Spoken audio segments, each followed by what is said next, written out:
Aujourd'hui, je tourne deux vidéos en même temps. Je dois sortir l'épisode 7 de la série 2023 l'Afrique aux urnes sur les élections présidentielles au Gabon.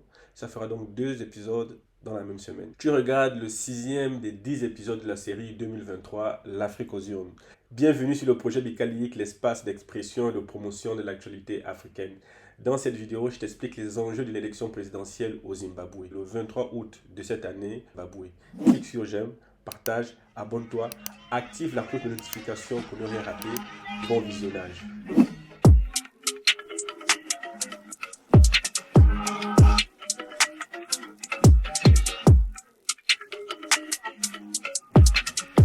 Commençons par les présentations. Voici l'histoire du Zimbabwe en accéléré. Le pays est situé dans le sud de l'Afrique. Il possède une histoire riche et complexe avec des civilisations majeures. Dans la préhistoire, la région était habitée par des groupes de chasseurs-cueilleurs nomades. Les Khoisans sont reconnus comme les premiers habitants du Zimbabwe. Leur présence remonte à 8000 ans avant notre ère. Les Gokomoré, eux et leurs descendants, prospèrent entre le 5e et le 10e siècle. Entre le 11e et le 15e siècle, c'est le règne du royaume du Grand Zimbabwe. Situé dans le sud du pays, il fut l'un des plus grands centres politiques et économiques de l'Afrique australe précoloniale. Il était connu pour ses importantes structures en pierre. Le royaume contrôlait un vaste réseau commercial et prospérait grâce au commerce avec d'autres régions. Entre le 15e et le 17e siècle, le royaume Mutapa, également appelé Empire Monomotapa, succède au Grand Zimbabwe. Ses dirigeants ont étendu leur influence sur une grande partie de l'actuel Zimbabwe ainsi que sur les régions voisines. Entre-temps, au début du XVIe siècle, les Portugais s'installent le long des côtes mozambicaines.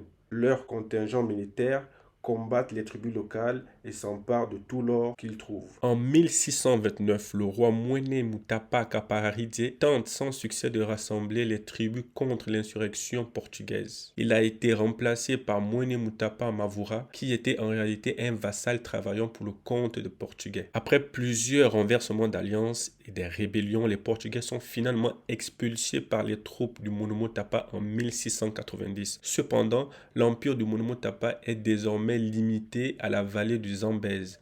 Affaibli, il s'est définitivement effondré à la fin du 19e siècle en raison des raids menés par les Britanniques et les Portugais. Parallèlement, la dynastie Torwa a été absorbée en 1684 par le clan Shangamire qui a fondé l'empire Rosvi. Cet empire a prospéré pendant un certain temps et s'est développé dans la région du plateau central du Zimbabwe. Les Rosvi ont maintenu leur pouvoir et établi les alliances stratégiques avec d'autres groupes ethniques et en résistance aux tentatives de conquête des puissances européennes. En 1888, le roi Ndélébélé Lubengula, trompé par les Anglais, a accordé des droits miniers à la British South Africa Company. Croyant qu'il signait un simple droit de passage, il a en réalité apposé sa signature sur l'annexion de son royaume.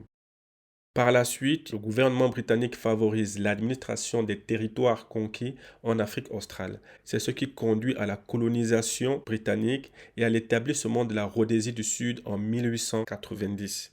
Ensuite à la République de Rhodésie de 1970 à 1979, puis au Zimbabwe-Rhodésie en 1979. Pendant la période coloniale, les colons britanniques ont imposé un régime de ségrégation raciale pendant qu'ils exploitaient les ressources naturelles du pays.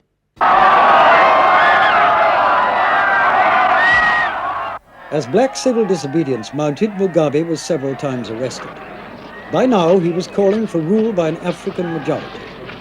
He said he would negotiate with the British, but not with the Rhodesian white majority. He denounced them as cowboys, and he was arrested for that.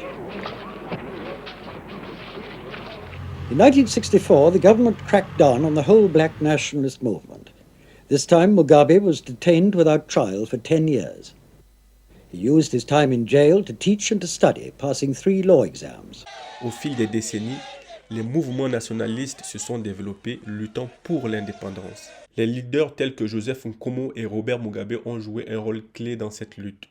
Well, we are totally opposed to the concept of multiracialism because it assumes in the first instance that the people have got to be arranged in compartments based on color.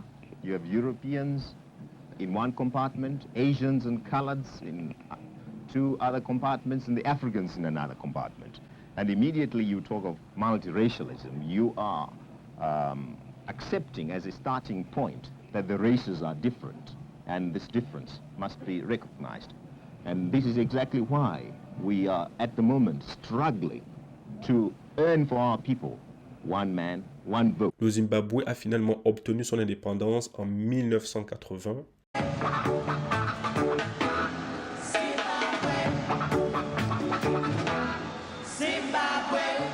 I, Robert Gabriel Mugabe, do swear that I will be faithful and bear true allegiance to Zimbabwe and observe the laws of Zimbabwe. So help me God. Canaan Banana devient ainsi le premier chef d'État du Zimbabwe. Il occupe le poste de président, principalement cérémonial, tandis que Robert Mugabe devient le premier ministre et détient le pouvoir exécutif réel. En 1987, Robert Mugabe fait du Zimbabwe une république et devient président. Il est resté au pouvoir jusqu'au 21 novembre 2017, date à laquelle il a démissionné. En effet, le 17 novembre 2017, des généraux mènent une opération militaire à Harare, la capitale du Zimbabwe. Bien que cette opération ait été qualifiée de coup d'État, les militaires ne cherchent pas à destituer le président, mais plutôt à écarter du pouvoir certains membres de son entourage. Ils ne font aucune victime civile ou militaire. Néanmoins, cette action a été suivie par une grande manifestation réclamant la démission du président. Sous la pression de l'armée et de son entourage, Robert Mugabe a finalement démissionné. Son vice-président, Emmerson Mnangagwa, est devenu président par intérim. En 2018, il remporte l'élection présidentielle. Le 23 août 2023, il sera candidat à sa succession. Selon la constitution zimbabwéenne, le président occupe le poste de chef de l'État. Il exerce le pouvoir exécutif. Il représente le pays sur la scène nationale et internationale. Il est responsable de la mise en œuvre de la politique du gouvernement. C'est le chef des armées. Il est responsable de la sécurité et de l'intégrité du pays.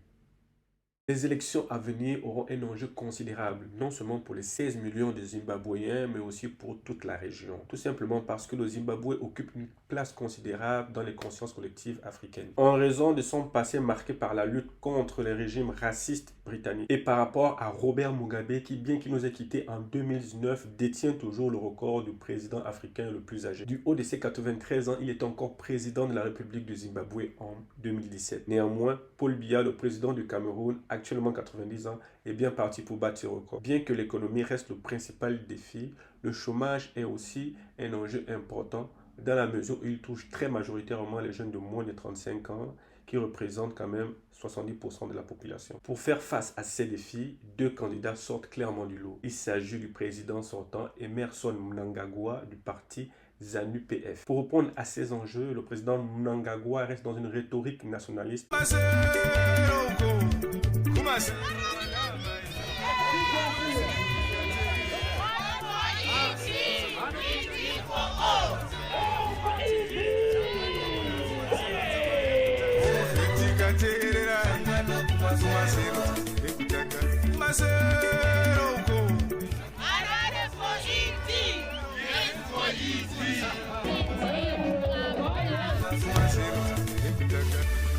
Et du pasteur avocat Nelson Chamisa du parti Citizen Coalition for Change. Quant à lui, estime que le régime sortant ne favorise qu'une petite élite connectée. Lui, il s'engage à développer l'économie et à lutter contre la corruption.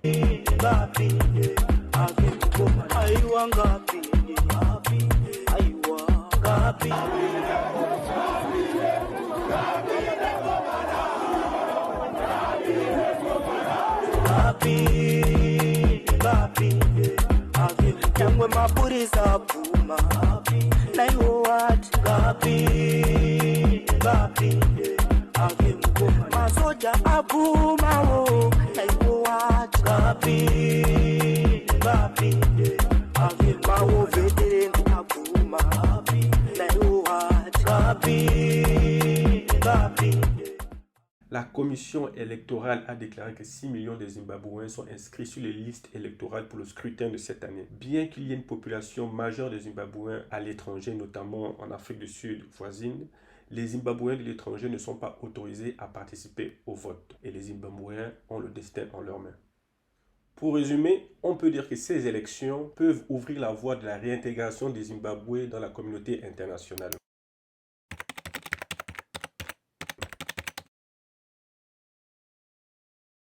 Dans l'épisode 5, je te parlais de l'élection présidentielle au Libéria. Les résultats sont tombés sur le président sortant Julius Maada Bio qui a été réélu pour un second mandat. Et dans le troisième épisode, je te parlais du référendum constitutionnel au Mali. Comme promis par le gouvernement, les votes ont débuté le 18 juin 2023. Le résultat est sans appel, le oui l'emporte avec une grande majorité. J'espère que la vidéo t'a plu. Maintenant tu connais la chanson.